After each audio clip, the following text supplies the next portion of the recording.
World's biggest astrology community in Tamil. Online Astro TV, வாழ்வின் வெளிச்சம். Online astro டிவியை கண்டு மகிழுங்கள். ஜோதிட பிரபஞ்ச குழு அறக்கட்டளை மற்றும் ஆன்லைன் அஸ்ட்ரோ டிவி இணைந்து நடத்தும் மாபெரும் ஆன்லைன் ஜூம் வகுப்பு பிரதி ஞாயிற்றுக்கிழமை தோறும் கோடிகளில் பணம் கொடுக்கும் 32 to 33 மாயாஜால எண்களின் ரகசியங்கள். வகுப்பு நடைபெறும் நாள் 23/11/2025 ஞாயிற்றுக்கிழமை மாலை 6 மணி முதல் இரவு 9 மணி வரை. வகுப்பு கட்டணம் ரூபாய் 500 மட்டுமே. வகுப்பின் சிறப்பம்சங்கள்: தொழில் வெற்றி தரும் எண்கள், வருமானம் மற்றும் லாபம் தரும் எண்கள், திடீர் அதிர்ஷ்டம் தரும் எண்கள், சகல பிரச்சனைகளை தீர்க்கும் எண்கள், 32 to 33 மொபைல் எண் சொல்லும் ரகசியங்கள், 32 to 33 பெயர் எண் கூட்டு எண் சொல்லும் ரகசியங்கள், 32 to 33 நிறுவன பெயர்கள் சொல்லும் ரகசியங்கள், 50க்கும் மேற்பட்ட வெற்றி பெற்ற சாதனையாளர்களின் உதாரண விளக்கங்கள். வகுப்பு ஆசிரியர் ராஜநிலை எண்கணித மற்றும் வாஸ்து ஜோதிடர் உயர் திரு அருண்ராம் அவர்கள். மக்கள் தொடர்பு அலுவலர் PRO AUF சகாதேவ் எண்கணித மற்றும் வாஸ்து ஜோதிட மையம், சேலம். மேலும் விவரங்களுக்கு தொடர்பு கொள்ள செல் நம்பர் 9344476783 மற்றும் 9952328832. 50வது கருத்தரங்கம் ரொம்ப ஜாலியாக, ரொம்ப ஹெவியான க்ரௌடாக இருந்து நிறையா விஷயங்கள் சொல்ல வேண்டியதை அந்த மாயாஜால எண்கள் அந்த சமயத்தில் சொல்ல முடியல. அதனால் இன்றைக்கி எண்களின் மாயாஜாலம் இது என்ன அப்படிங்கிற விஷயத்தை பற்றி சொல்லணும் அப்படின்னு சொல்லி அதே விஷயங்கள். அதாவது புக்கெல்லாம் வாங்கியிருப்பீங்கன்னு நினைக்கிறேன். இந்த ஆன்லைன் அஸ்ட்ரோ டிவியில் இந்த புக்கு வந்த அன்னைக்கு காலையில் எந்திரிச்சு பார்த்தா திடீர்னு ஒரு 3 மெசேஜு. அதாவது 7 மணிக்கு நான் எந்திரிச்சது பஞ்சாங்கம் போடுவேன். அப்போ பார்த்தா மெசேஜ் வந்துருந்துச்சு. என்ன திடீர்னு மெசேஜ் பண்ணியிருக்காங்க, ஹவ் ஐ கெட் த புக்குன்னு அந்த மாதிரி மெசேஜ் வந்துருந்துச்சு. என்னடா வந்திருக்குன்னு பார்த்தா அதுக்கப்புறம் கீழே ஸ்க்ரோல் பண்ணி பார்த்தா முத்துப்பாண்டியா அந்த வீடியோவை பப்ளிஷ் பண்ணி வச்சுருந்தாங்க நைட்டு. நான் அதை பார்க்கல. அப்போ தான் பார்த்தா அந்த வீடியோ வந்ததுமே கடகடன்னு எல்லார்ட்டிருந்தும் புக்ஸை பற்றி கேட்க ஆரம்பித்தாங்க. அதுக்கப்புறம் இந்த ஒரு மாதத்தில் இந்த புக்கை பற்றின ரிவ்யூஸ், ஒவ்வொருத்தரும் ஒவ்வொரு கருத்துக்கள் சொன்னாங்க. அது எல்லாத்த பற்றியும் நான் அந்த புக்கை இந்த புக்கை எழுதின ஒருங்கிணைச்ச ஒரு விஷயமா நான் உங்களுக்கு சொல்லணும் அப்படிங்கிறது. சரி, அதுக்கு முன்னாடி இந்த கூட்டம் 51வது கூட்டம் இல்லையா? அப்போது இந்த 51 அப்படிங்கிறது தேதி எண் அதில் வராது. தேதி எண்ணை கூட்டினாலும் வராது. அப்போ எங்கே வரும்? பேரில் மட்டும்தான் வரும். அப்போது பெயர் எண்ணில் 51 வர மாதிரி பிறந்தவங்களோட சில பேரை சொல்கிறேன், நோட் பண்ணிக்கோங்க. வல்லபாய் பட்டேல் அவரோட பேரோட கூட்டு எண் 51. அடுத்து வானதி சீனிவாசன் அப்படின்னு போட்டிங்கன்னா 51. அடுத்து உதயநிதி ஸ்டாலின். ஓகேவா? அடுத்து இதெல்லாம் அப்படியே லைவில் இருக்கக்கூடிய பேர்கள் தான். பாட்டாளி மக்கள் கட்சி, இதை போட்டாலும் 51 வருது. அப்புறம் ஜூஹி சாவ்லான்னு ஒரு இந்தி நடிகை இருந்தாங்க, அவங்க பேர். நிவேதா தாமஸ் தமிழ்லாம் நடிச்சிருக்காங்க. அடுத்தது நக்மாவோட முழு பெயர் அப்படின்னு பார்த்தீங்கன்னா நக்மா அரவிந்த் மொரார்ஜ். அடுத்தது அனில் திருபாய் அம்பானி அப்படின்னு போட்டாலும் 51. அடுத்து ராகுல் ஷரத் டிராவிடுன்னு சொல்கிறோம் இல்லையா? அவரோட ஒரிஜினல் ஃபுல் நேம் ராகுல் ஷரத் டிராவிடு. அடுத்து அழகப்ப செட்டியார் அப்படின்னாலும் 51. அடுத்து லலிதா ஜுவல்லர்ஸ், இதுவும் 51. இனிமேல் இந்த மாதாந்திர கருத்தங்கத்தில் அந்த மாதத்துக்கான எண் வரும்போது அந்த நம்பர்ஸை சொல்கிறோம். அதில் இன்றைக்கி 51 இதெல்லாம் 51 வருது. அடுத்து சார் இந்த புக்கில் வந்து 32 இந்த 32 இந்த 32 அப்படிங்கிறது அப்புறம் 33 இந்த 2 நம்பரை பற்றி மட்டும் சொல்லியிருக்கோம். அந்த தேதி எண்ணில் பிறந்தவர்கள். இதில் முதல் ரிவ்யூ எங்கள் அம்மாவோட ரிவ்யூ சொல்லணும்னு நான் நினைக்கிறேன். என்னன்னு பார்த்தீங்கன்னா, எங்கள் அம்மா வந்து எம்எஸ்சி மேத்தமெட்டிக்ஸ் படித்தவங்க. அந்த காலத்தில் புக்கை படிச்சுட்டாங்க. எங்கள் அம்மா சொன்னாங்க, இதில் 32 33 டேட்டு ஃபுல்லாக கூட்டினா பிறந்தவங்களை பற்றி சொல்லியிருக்க. ஆனால் 2000லேருந்து 2039 வரைக்கும் கூட்டு எண் 32 குழந்தை பிறக்காது. பார்த்துக்கோங்க சார், புக்கை படித்த எனது தாய் சொன்னது. அவங்க கணக்கு பார்த்துருக்காங்க, கணக்கு போட்டுகிட்டே இருந்திருக்காங்க. 2000லேருந்து 2039 வந்தால் தான் இனிமே 32 33 குழந்தை பிறக்கும். அதுக்கு நீ என்ன பண்ண போகிறேன்னு கேட்டாங்க. அப்போ ஒரு குழந்தை இவ்வளவு அதிர்ஷ்டமாக மாயாஜாலங்கள் செய்யக்கூடிய ஒரு நரேந்திர மோடியாவோ ஒரு டாட்டா மாதிரிலாம் பிறக்கணும் ஒரு குழந்தைன்னா, அது இந்த 2000லேருந்து 2039 வரைக்கும் சாத்தியம் இல்லையா அப்படின்னா, நல்லா பாருங்கள். இன்றைக்கி இந்த 2K கிட்ஸ் அப்படின்னு சொல்கிற 2K கிட்ஸ் எப்படி இருக்காங்க? அவங்கள என்ன சொல்கிறாங்க? 2K கிட்ஸ்ன்னு தானே சொல்கிறோம். கரெக்டாக இல்லையா? மாறிட்டாங்க பார்த்தீங்களா? அந்த 2K அப்படிங்கிறது என்னென்னா, 2ங்கிறது 2, கேங்கிறதுக்கு என்ன 2 22 குறிக்கும். அது என்ன பண்ணும்? கூட்டத்தை கூட்டும், ஜாலியாக சுற்றும், கோட்டை கட்டும், வீணாகவும் போகும். அப்போ அந்த 2K கிட்ஸுன்னு போயிடுச்சு. அந்த குழந்தைகள் எது வேணால் பணம் சம்பாதிக்கலாம், அப்படி தான் இருக்குமே தவிர அதுங்கக்கிட்ட இந்த புக்கில் இருக்கக்கூடிய சிறந்த மனிதர்களை போலவோ சாதனையாளர்களை போலவோ பெருசாலாம் நம்ம எதுவும் எதிர்பார்க்க முடியாது.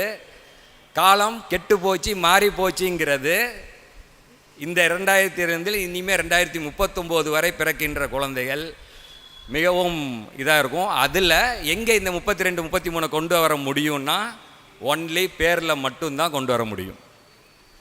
உங்கள் குழந்தை சாதனையாளராக வரணுன்னா கரெக்டான பேர் அமைக்கணும் அப்படின்னா இந்த எண்கள், இந்த 2 எண்களில் பேரில் தான் கொண்டு வர முடியும். அது டேட் ஆஃப் பர்த் கரெக்டாக இருக்க பட்சத்தில்.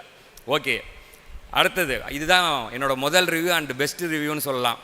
அடுத்தது, ஒரு சிலர் புக்கை திறந்து பார்த்துட்டு என்னோடய பிறந்த தேதியை ஃபுல்லாக கூட்டினா 32 வரல. அவரதை கூட்டி பார்த்துருக்காரு, 32 வரல, 33 வரல. சரி, உடனே அவர் என்ன பண்ணுறாரு? பொண்டாட்டியத்தை கூட்டியிருக்காரு. பொண்டாட்டியத்தை கூட்டி பார்த்தாலும் 32 33 வரல. உடனே என்ன நினச்சிட்டாரு? இந்த புக்கு நமக்கு இல்லைப்பா, இதில் நமக்கான மேட்ரு எதுவுமே சொல்லலப்பா அப்படின்னு சொல்லிட்டு அவர் ஒரு ரிவ்யூ கொடுத்துருக்காரு. எங்களுக்காக எதுவும் அப்படியே ஓப்பனாக சொல்லலைன்னு.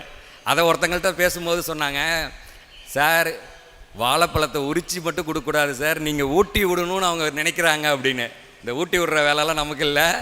புக்கை நல்லா 3 தடவை 4 தடவை படித்து பாருங்கள். இப்போவும் கொஞ்சம் கொஞ்சம் டிப்ஸை மட்டும் கொடுக்குறேன். இது ஒரு பக்கம். இதெல்லாம் அப்படியே சும்மா உட்காந்து பேசிகிட்டு இருக்கும்போது ஒவ்வொருத்தர் சொல்கிறது, ஒவ்வொரு விஷயங்கள் நடக்கிறது. அப்புறம் ஒருத்தருக்கு ஒரு வண்டி நம்பர் நான் எடுத்து கொடுத்தேன். அந்த டைம் நான் பேசிகிட்டு இருக்கும்போது அவர் ஆர்டிஓ ஆஃபீஸ்லேருந்து என்கிட்ட பேசுகிறாரு. சார், இந்த நம்பர் போயிடுச்சு சார், வேறு நம்பர் எடுக்கணும், என்ன சார் பண்ணுறது அப்படின்றாரு. சரிங்க சார், விடுங்க, நம்ம வேறு நம்பர் எடுக்கலாம் அப்படின்னு நான் பேசும்போது 2 பேர் உட்காந்து இதை கேட்டுக்கிட்டு இருக்காங்க. நான் ஃபோனில் பேசுகிறத அவங்க கேட்குறாங்க. சரி சார், இந்த நம்பர் பார்க்கலாமா அப்படின்னு. இல்லை சார், நான் இதே நம்பர் அடுத்த சீரீஸில் பணம் கட்டி எடுத்துட்றேன் அப்படிங்கிறாரு. சார் 50,000 ஆகுமே சார். பரவாயில்ல சார், எடுக்கணும்னு முடிவு பண்ணிட்டோம், இந்த நம்பரே எடுக்கிறோம், நான் அடுத்த சீரீஸில் எடுக்கிறேன்னு சொல்லிடுறாரு. இதெல்லாம் கான்வர்சேஷன் முடியுது. இங்கே உட்காந்துட்டு இருந்த இந்த 2 பேர்த்தில் ஒருத்தர் கேட்டார், சார் இந்த நம்பருங்கிறீங்களா, அது எந்த நம்பருன்னாரு. நான் சொன்னேன், அது ஒரு நம்பர் சார் அப்படின்னு சொன்னேன். அவர் சொன்னார், ரொம்ப நேரம் 2 தடவை 3 தடவை கேட்டார், சொல்லுங்கள் சார். இல்லை சார், அதை விடுங்க, அது அவருக்கான நம்பர் சார்ன்னு சொன்னேன். இல்லை சார், இல்லை நான் கண்டுபிடிச்சிட்டேன் அப்படின்னாரு. என்ன சார் அப்படின்னேன். 32 33 தானே சார் அப்படின்றாரு. எப்படி பாருங்க, அவரே உட்காந்து இந்த 32 33 பற்றி பேசினா இந்த வண்டி நம்பர் 32 33 இருக்கும் அப்படின்னு சொல்லி அவரே ஒரு யூகத்துக்குள்ளே போகிறாரு. அது இல்லை, ஏன்னா அது 32 33 கூட்டினீங்கன்னா டோட்டல் நல்லா வராது. அதனால் அப்படிலாம் சொந்தமாக மாத்திரை எடுத்து சாப்பிடாதீங்க, அதை புரிஞ்சுக்கோங்க. அது ஒரு விஷயம். இதே மாதிரி இந்த இந்த கதையெல்லாம் நான் பொதுவாக என் கூட இருக்கவங்ககிட்ட பேசிகிட்டு இருப்போம். அந்த மாதிரி டிஸ்கஸ் பண்ணும்போது ஒருத்தர் அப்படியே கூலாக உட்காந்து கதையை கேட்டுட்டு இருக்காரு. என்ன அப்படின்னா என் ஃப்ரெண்டு என்னன்னு கேட்டேன். அது சொல்ல, நீ புக்கை எழுதி விட்டன்னைக்கு நான் எல்லாம் பார்த்தேன், என்னோடய ஒய்ஃபோட கூட்டு எண் 32 தான் வருது. அது ஆனால் நீ சொன்ன மாதிரி கரெக்டாக தான் இருக்குது. ஏன்னா அவங்களுக்கு வந்து ஒரு கூட பிறந்தவங்க 3 பேர், அந்த 2 பேருமே நார்மலாக தான் இருக்காங்க. ஆனால் இவங்களுக்கு மட்டும் லைஃப் ரொம்ப ஹையாக வந்திருக்கு, அந்த தேதி எண் வேலை செய்யுது அப்படின்னு சொல்லி அந்த ரிவ்யூவும் கிடைத்தது. அதாவது என்னென்னா, இதில் வந்து பார்த்திங்கன்னா இந்த எண்ணில் பிறந்ததால் கோடீஸ்வரராக ஆயிடுவாங்க, லட்சாதிபதியாக ஆயிடுறாங்க, அவங்க அக்கௌண்ட்டில் கொண்டு வந்து திடீர்னு பணம் கொட்டுது அப்படின்லாம் இந்த புக்கில் நான் எங்கேயுமே சொல்லலை. இந்த புக்கில் நரேந்திர மோடி முதல் கொண்டு, யஷ் முதல் கொண்டு, எல்லாரும், பிரகாஷ்ராஜ் முதல் கொண்டு எல்லாரும் எவ்வளவு கஷ்டப்பட்டுருக்காங்க, 300 ரூபா சம்பளத்தில் எத்தனை கோடி ரூபா சம்பளத்துக்கு வந்திருக்காங்கங்கிறத பாருங்க அப்படிங்கிறத சொல்லியிருக்கோம். கரெக்டு தானே? கரெக்டு. இதுதான் ரொம்ப முக்கியமான ஒரு விஷயம். சொல்லுங்கள். ஓகே. இப்போது இன்னொன்று, டேட் ஆஃப் பர்த் கூட்டினா எனக்கும் 32 வருது அப்படின்னு ஒரு இதை சொல்லிட்டு நான் ஏழையாக தான் இருக்கேன், எனக்கு இன்னும் பணம் வரல அப்படின்னு ஒரு கஷ்டம், ரொம்ப ஒரு கவலை. இது மாதிரி ஒருத்தருக்கு ஒரு நிகழ்வு நடந்தது. சரி, என்ன பண்ணலாம் அப்படின்னு பார்த்தீங்கன்னா, என்ன பண்ணணும் அந்த இதில் பார்த்தீங்கன்னா, அது சொன்னேன்னா என்னன்னு தெரில, இது வரைக்கும் ஒரு பேரை மாற்றி எழுத சொன்னோம். அவங்களுக்கு அந்த பேர் கரெக்டாக இல்லை, அவங்களுக்கு ஒரு பேரில் நம்பர் வச்சு ஒரு பேரை எழுதணும். அது எழுதுனதுமே அவங்களுடைய ஒரு ரிலேட்டிவ், இரத்த உறவு உள்ள ஒருத்தங்க அவங்களுக்கு ஒரு சொத்தை எழுதி கொடுத்தாங்க. அந்த நேம் கரெக்டாக மாற்றி எழுதி கொடுத்ததால். அதே மாதிரி இப்போ என்ன பண்ணுறாங்கன்னா, இந்த இதை பார்த்துட்டு ஒரு 50 வயசு இருக்கவங்க, 60 வயசு இருக்கவங்க, சின்ன வயசு இருக்கவங்க வரதில்ல, 50 வயசு 60 வயசு இந்த மாதிரி இருக்கவங்க ஃபோன் பண்ணி, சார் நான் இந்த மாதிரி இருக்குது, நானும் 32 தான் இருக்கேன் அப்படின்னு. மேட்ச் முடிஞ்சிருச்சு, ரிட்டையர் ஆயாச்சு, மறுபடியும் கிரவுண்டில் வந்து விளையாடணுங்கிற மாதிரி. அது நான் கோச்சாக யாரை வந்தாலும் விளையாட வைக்கலாம், அதை நான் கோச் பண்ணலாம். ஆனால் நீங்கள் விளையாடுறது நீங்கள் தான் விளையாடணும் உங்களோட களத்தில். அது உங்கள் களம் என்ன அப்படிங்கிறது தெரியணும். நான் பேரை மாற்றி கொடுக்கலாம், நம்பரை மாற்றி கொடுக்கலாம், ஏதோ ஒன்று ஏதோ ஒரு நாள் கூட வேலை செய்யும். அதுக்கு நான் ஒரு உதாரணமாக சொல்கிறேன். அதாவது நான் போன தடவை சொல்லியிருந்தேன், அதாவது எல் கணேசன், இதில் நான் சொல்ல வந்தேன், அதை நீங்கள் இப்போ வந்ததுனால முன்னாடியே சொல்கிறேன். எல் கணேசன் தெரியுமா? இலா கணேசன் தெரியும்னு நினைக்கிறேன், எல்லாருக்கும் தெரியும். இப்போ இறந்துட்டார். அது போன மீட்டிங்கில் நான் சொல்ல வேண்டியது, அந்த டைமில் இதாக இருந்தார். அவரை என்ன சொல்லுவாங்கன்னு தெரியுமா? பிஜேபியில் எல்லாம் எல் கணேசன் அவரை என்ன சொல்லுவாங்கன்னா எல்ஜின்னு சொல்லுவாங்க. நல்லா புரிஞ்சுக்குவாங்க, எல்ஜின்னு தான் அவரை சொல்லுவாங்க. அவர் ஒரு தடவை எம்எல்ஏவோ என்னவோ ஆயிருக்காரு. அவர் கல்யாணம் பண்ணிக்க கிடையாது, பல நாள் காலத்தை கழிச்சிட்டு இருந்து கட்சிக்காக, அரசியலுக்காக ஆர்எஸ்எஸ்ல இருந்து வந்தவர். ஆனால் அவரோட இறுதி காலம் பார்த்திங்கன்னா அவர் கவர்னராக இருந்து இறந்தார். எல்ஜி. இன்னொன்று இந்த சமயத்தில் சொல்கிறேன், குழந்தைக்கு பேர் வைக்கணும் அப்படின்னும் போது கண்ட பேரை வைக்கிறீங்க, வாயில் வராத பேரை வைக்கிறீங்க, இதெல்லாம் பண்ணுறீங்கன்னு நான் திட்டிக்கிட்டே இருப்பேன் ஒவ்வொரு தடவையும். சிபி ராதாகிருஷ்ணன் அவர்கள் இன்று துணை ஜனாதிபதியாக ஆயிருக்காரு. அவங்க அம்மாக்கிட்ட கொண்டு போய் மைக்கை நீட்டி, யார் நம்ம செய்தியாளர்கள் கேட்டாங்க, என்னங்க உங்கள் பையன் துணை ஜனாதிபதி ஆயிட்டாரு, என்ன நினைக்கிறீங்கம்மா அப்படின்னு. அந்த அம்மா என்ன சொன்னாங்க? ஜனாதிபதியாக இந்த பையன் பிறக்கும் பொழுது ராதாகிருஷ்ணன் அவர்கள் ஜனாதிபதியாக இருந்தார், நான் என் பையனுக்கு அந்த பேரை வச்சேன், என் வீட்டுக்காரர் கேட்டார் இந்த பேரை வைக்கிறதுனால இவனா ஜனாதிபதியாக ஆயிட போகிறான், நான் ஆனாலும் பரவாயில்ல இருக்கட்டும்னு நான் வச்சேன், இன்றைக்கி அவன் துணை ஜனாதிபதி ஆகிட்டான், அவன் பேர் ஆயிடுச்சின்னு சொன்னார். இதை தான் நானும் சொல்லேன், என்னோட முதல் கூட்டத்தில் சொன்னேன், நல்ல பேரை வைங்க, குழந்தைங்களுக்கு நல்ல பேரை வைங்க அப்படின்னு. கேட்குறதா கிடையாது, அப்பா அம்மா கேட்குறதா கிடையாது. சொன்னா இல்லையா சார்? வைங்கப்பா, அர்த்தமுள்ள பேர் வைங்க. அந்த அம்மா என்ன ஜனாதிபதி ஆவான்னு வச்சுச்சு சொல்கிறாங்கல்ல. இன்றைக்கி நீங்கள் வைக்கிற பேருக்கு என்ன வரும்? ஒரு வேளை விஜய்னு வச்சோ இல்லை அஜித்துன்னு வச்சோ கரூரில் கூட்டத்தில் நிற்கும். அவ்வளோதான் பண்ண முடியும் போல். சரி, அங்கே போக வேண்டாம், மறுபடியும் இங்கே வருவோம். சரி, அதே மாதிரி இந்த புக்கில் பலரோட லைஃப்பை பற்றி சொல்கிறோம். எப்போ மாறும் அப்படின்னு கேட்குறீங்க. எப்போ மாறணும் அப்படின்னா, பாபி தியோல் அப்படின்னு ஒருத்தர் அந்த புக்கில் இருக்கார். இந்த புக்கில் இருக்கார், வாங்கி புக்கை படிங்க. பாபி தியோல் அப்படின்னு சொல்லி அவரோட பெயர் கூட்டு எண் 33 வரும். 1977 குழந்தை நட்சத்திரமாக அறிமுகமாயிரு. அவங்க அப்பா பெரிய ஆக்டரு, பயங்கர பணக்கார குடும்பத்தில் மும்பையில் இருக்கான். 77 குழந்தை நட்சத்திரமாக அறிமுகமாகி 95 ஹீரோவாக அறிமுகமாகி 95 2013 வரைக்கும் ஒரு படமோ 2 படமோ நடித்து படம் முழுக்க தோல்வி. ஒன்றும் பெரிய இட்டு கொடுக்க முடியல. இந்தி சினிமானா எப்படின்னு தெரியும் உங்களுக்கு. ஷாருக் கான், சல்மான் கான், அமீர் கான். இந்த கானை தாண்டி இவர் வர முடியலை. இவர் காணா போயிட்டார். இவர் சொல்கிறார், இப்போ அவர் கங்குவா படத்தோட வில்லனாக வந்திருந்தார். அனிமல் அப்படின்னு ஒரு படம் 2023 வந்துச்சு. அந்த படத்தில் இவர் நடித்ததும் மிகப்பெரிய பிரபலமாகி அதுக்கப்புறம் கண்டினியூவாக இவரோட படங்கள் வந்துக்கிட்டே இருக்குது. இப்போ முழு நேரமாக பிஸியாக இருக்கார். 28 வருஷம் சினிமா துறையில் இருந்திருக்காரு. நீங்கள் எந்த துறையில் எத்தனை வருஷம் இருந்தீங்கம்மா? என்ன உழைச்சிங்க? அப்புறமா உட்காந்து பேசிக்கலாம். ஓகே, நல்லா புரிஞ்சுக்கோங்க.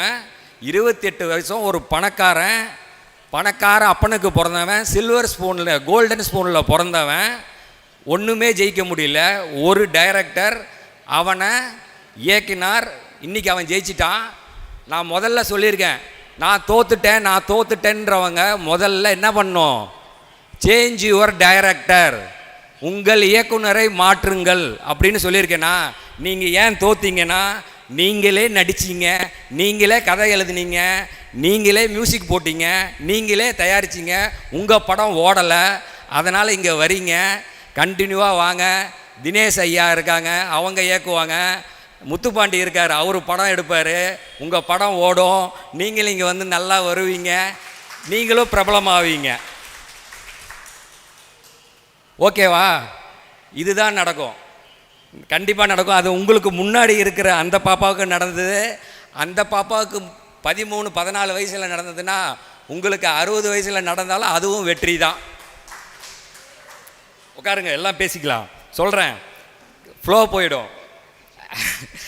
அந்த பாபி தியோல் எதுக்குன்னா, அந்த பாபி தியோல் அவர் அப்போ வந்து அந்த சொல்கிறாரு, நான் வந்து என் ரூமில் இருப்பேன். என் பையன் வந்து அவங்க அம்மா கிட்ட கேட்பான், என்னோடய ஒய்ஃபுக்கிட்ட, ஏம்மா அப்பாலாம் மற்ற ஆள் மாதிரி பெரிய ஆளாக வரல, ஏம்மா அப்பா சும்மாவே இருக்கார் அப்படின்னு கேட்பான். அப்போல்லாம் எனக்கு ரொம்ப மனசு வலிக்கும் அப்படின்னு சொல்லியிருக்கார். அந்த பாபி தியோலை அந்த சந்தீப் வாங்காங்கிற இயக்குனர் ஒரு கிரிக்கெட் மேட்சோ ஏதோ ஒரு மேட்ச் நடக்கும்பொழுது அந்த கேமராவில் காட்டுவாங்க இல்லையா, இப்படி காட்டும் போது அப்படி பார்க்குறாரு. ஓகே, நம்ம படத்துக்கு இவர் தான் நம்ம அந்த வில்லனாக கொண்டு வரணும் அப்படின்னு நினச்சி கொண்டு வந்த அந்த சந்தீப் வாங்கா அந்த படம், அந்த அனிமல் படம் பாருங்கள், மிக பிரம்மாண்ட வெற்றி. அதை ஏற்கனவே நம்ம அவரை பற்றி பேசியிருக்கோம். அதில் அந்த பாபி தியோல் வெற்றி இதுக்கெல்லாம் வர்றதெல்லாம் போய் வீடியோவில் பார்த்தீங்கன்னா ரொம்ப மிக கண் கலங்கி இருப்பார். அதனால் வாழ்க்கையில் வெற்றி பெற சேஞ்ச் யுவர் டைரக்டர். அவர் மட்டும் இல்லைங்க, வாழ்க்கையில் எல்லாத்துக்குமே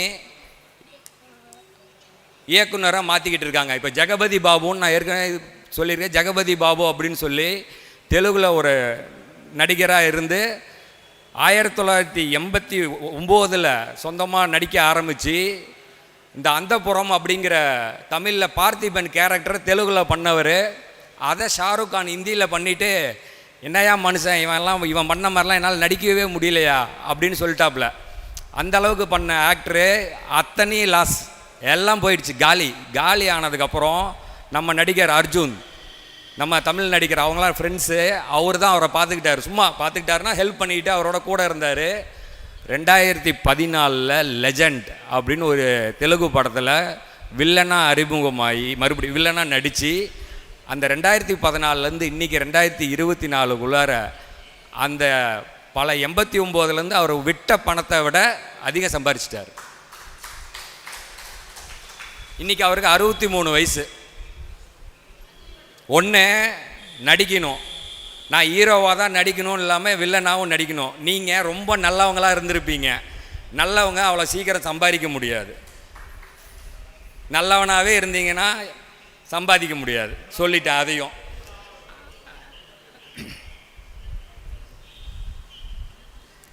இப்போது நம்பரை மாற்றுறது, நானே உங்களுக்கு ஒரு நம்பரை மாற்றி கொடுக்குறேன்னு வச்சுக்கோங்க. ஃபோனை போட்டு நான் ஒரு நம்பரை ஒரு 16ஆம் நம்பரில் வச்சுக்கோமான்னு நான் சொன்னேன். சார் 16 நல்லா இருக்காதே சார், அவர் இதை சொன்னாரே சார், அவர் அதை சொன்னாரே சார். ஃபோனில் யூடியூப்பை பார்த்துட்டு இந்த நம்பரில் 56 வேண்டான்னாரே சார், அவர் சொன்னாரே சார். இப்போ ஒருத்தர் வந்து சொன்னார் பார்த்தீங்களா, என்ன சொன்னார்? 916 ஹால்மார்க்கில் இருக்குது. 916 அதை கூட்டினா என்ன வருது? 16 தானே வருது.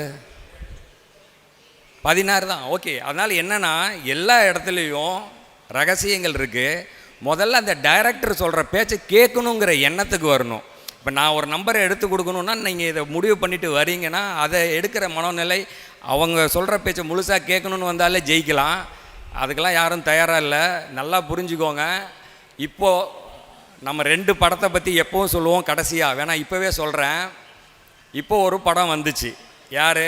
நம்ம கூலி ரஜினிகாந்த் அவர்கள் நடித்து 450 கோடி என்னவோ போட்டாங்க. அந்த டைரக்டருக்கு மட்டும் 50 கோடி கொடுத்தாங்க. அவரால் ரெக்கவர் பண்ண முடியல. அந்த படம் நார்மலாக தான் ஒன்றுச்சு. அடுத்து சிவகார்த்திகேயன் முருகதாஸ் மதுராசின்னு வந்துச்சு. அந்த படம் பாருங்கள், 250 கோடி. நம்ம எல்லாம் எத்தனை லட்சம் விட்டுருப்போம். அவன் 250 கோடியை உட்காந்து 50 பேர் 60 பேர் உட்காந்து 100 பேருக்கு மேலே கீழே உட்காந்து வேலை செஞ்சுமே தோக்குறான். நம்மளோட ப்ரொடக்ஷன் செலவெல்லாம் ஒன்றுமே கிடையாது. உங்கள் வீட்டிலேருந்து கிளம்பி திருச்செங்கோடு வரீங்க மாதம் ஒரு தடவை, அதோட ஓவரால் செலவு 150 ரூபா டு 200 ரூபா தான். 200 கோடி கிடையாது. 200 கோடி போடுறவனே தோத்துக்கிட்டு இருக்கான். அப்போ நம்ம ஜெயிக்கிறதுக்கு இன்னும் பல முயற்சிகள் செய்யலாம், அதில் தப்பே இல்லை. அந்த ரஜினிகாந்த் அவர்கள் தொடர்ந்து டைரக்டரை மாற்றி ஜெயிக்க முடியுமான்னு முயற்சி பண்ணும்போது, நீங்கள் தினேஷ் ஐயாக்கிட்ட கேட்குறேன், நந்தகுமார் ஐயாட்ட கேட்குறேன், அருண் ஐயாட்ட கேட்குறேன், இன்னும் 10 ஐயாக்கிட்ட கூட கேளுங்க. ஆனால் யாரோ ஒருத்தரை வச்சு ஒரு படத்தை உங்கள் வாழ்க்கையில் இட்டு அடிச்சிட்டிங்கன்னா அதுக்கப்புறம் மீதி இருக்கிற காலத்தில் உங்கள் படம் கண்டிப்பாக ஓடிடும். ஓகேவா? தயவுசெய்து அதனால் இப்போ இந்த எல்ஜி ஐயாவை வந்து அந்த வயசுனால நீங்கள் இழுத்ததுனால, எல்ஜி பெருங்காயம் தெரியுமாம்மா? எல்ஜி பெருங்காயம் தானே போடுறீங்க. இந்த புக்கை திறந்து பாருங்கள். இந்த புக்கில் உள்ளே கொடுத்துருக்கோம் ஒரு சில எழுத்துக்கள் அப்படின்னு. அதில் அந்த எல்ஜின்னு இருக்கும். நான் வரும்போது பார்த்தேன், எல்ஜி பெருங்காயத்துக்குன்னு ஒரு பெரிய விளம்பரத்தை போட்டு பயங்கர பெரிய ஒரு சின்ஸ் 1894ன்னு போட்டிருக்கு. 1894 138 வருஷமாக பெருங்காயத்தை விற்றுக்கிட்டு இருக்காங்க. இப்போ வந்துட்டு நான் அந்த எல்ஜி கம்பெனி, நம்ம எல்ஜி கம்பெனியை பற்றி கொடுத்துருக்கோம். நம்ம எந்த எல்ஜி கொடுத்துருப்போம்னா லைஃப் குட்டுன்ற அந்த எல்ஜியை கொடுத்துருக்கோம். ஆனால் பாருங்கள், இவங்க இந்த எல்ஜி இந்தியாவில் இருக்கக்கூடிய எல்ஜி பெருங்காயம், அவங்க மும்பையில் பெருங்காய கட்டியாக விற்றுக்கிட்டு இருந்திருக்காங்க. அங்கே இருந்து சென்னையில் ஒரு குஜராத்தி ஃபேமிலி, அங்கே பாருங்கள் கிம்ஜி லால்ஜி அப்படின்னு ஒருத்தங்கிறோம் குஜராத் ஃபேமிலி. சென்னையில் இருக்கிறவங்க முதல் பிரான்ச்சை எங்கே போட்டிருக்காங்க தெரியுமா? நாகப்பட்டினத்தில் போட்ட 1980 போட்ட பிரான்ச்சு. பார்த்துக்கோங்க எப்படி அவங்க அந்த எல்ஜிங்கிறது இன்றைக்கி எத்தனை கோடியை சம்பாரித்து வச்சுருக்கு. நாம் அந்த புக்கில் கொடுத்துருக்கோம், இந்த எழுத்தை யூஸ் பண்ணுங்கன்னு. நான் இன்னும் இதை உரித்து உங்கள் கையில் எப்படி கொடுக்கட்டும் சார்? நான் எல்ஜி அங்கே கொடுத்துருக்கேன். இலா கணேசன் எல்ஜின்னு ஒருத்தர் கவர்னர் ஆகியிருக்காரு. எல்ஜின்னு ஒருத்தன் பெருங்காயம் விற்று பணக்காரன் ஆகியிருக்கான். நீங்கள் அதெல்லாம் எப்படி இருக்குன்னு நீங்கள் 10 பேரை போட்டு யோசிங்க, பாருங்கள். எதையுமே பார்க்காம அப்படியே இருக்கக்கூடாது. ஓகேவா? அடுத்து இந்த உங்ககிட்ட ஒரு லைன் சொல்கிறேன். ஒரு லைன் மும்பையில் டான்னு எவனுமே இல்லை. மும்பையில் டான் ஆகணும்னு நினைக்கிற எவனாக இருந்தாலும் இப்போ மும்பைக்கு வந்தால் டான் ஆகலாம். சார் நல்லா காது கொடுத்து கேட்டுக்கோங்க, மும்பையில் டான்னு எவனுமே இல்லை. மும்பைக்கு டான் ஆகணும்னு நினைக்கிற எவனாக இருந்தாலும் இப்போ வந்தால் மும்பைக்கு டான் ஆகலாம். மும்பைக்கு டான் ஆகிறதுனா என்னன்னு தெரியுமா? ஜோதிட பிரபஞ்ச குழு அறக்கட்டளை மற்றும் ஆன்லைன் அஸ்ட்ரோ டிவி இணைந்து நடத்தும் மாபெரும் ஆன்லைன் ஜூம் வகுப்பு பிரதி ஞாயிற்றுக்கிழமை தோறும் கோடிகளில் பணம் கொடுக்கும் 32 to 33 மாயாஜால எண்களின் ரகசியங்கள். வகுப்பு நடைபெறும் நாள் 23/11/2025 ஞாயிற்றுக்கிழமை மாலை 6 மணி முதல் இரவு 9 மணி வரை. வகுப்பு கட்டணம் ரூபாய் 500 மட்டுமே. வகுப்பின் சிறப்பம்சங்கள்: தொழில் வெற்றி தரும் எண்கள், வருமானம் மற்றும் லாபம் தரும் எண்கள், திடீர் அதிர்ஷ்டம் தரும் எண்கள், சகல பிரச்சனைகளை தீர்க்கும் எண்கள், 32 to 33 மொபைல் எண் சொல்லும் ரகசியங்கள், 32 to 33 பெயர் எண் கூட்டு எண் சொல்லும் ரகசியங்கள், 32 to 33 நிறுவன பெயர்கள் சொல்லும் ரகசியங்கள், 50க்கும் மேற்பட்ட வெற்றி பெற்ற சாதனையாளர்களின் உதாரண விளக்கங்கள். வகுப்பு ஆசிரியர் ராஜநிலை எண்கணித மற்றும் வாஸ்து ஜோதிடர் உயர் திரு அருண்ராம் அவர்கள். மக்கள் தொடர்பு அலுவலர் PRO AUF சகாதேவ் எண்கணித மற்றும் வாஸ்து ஜோதிட மையம், சேலம். மேலும் விவரங்களுக்கு தொடர்பு கொள்ள செல் நம்பர் 9344476783 மற்றும் 9952328832.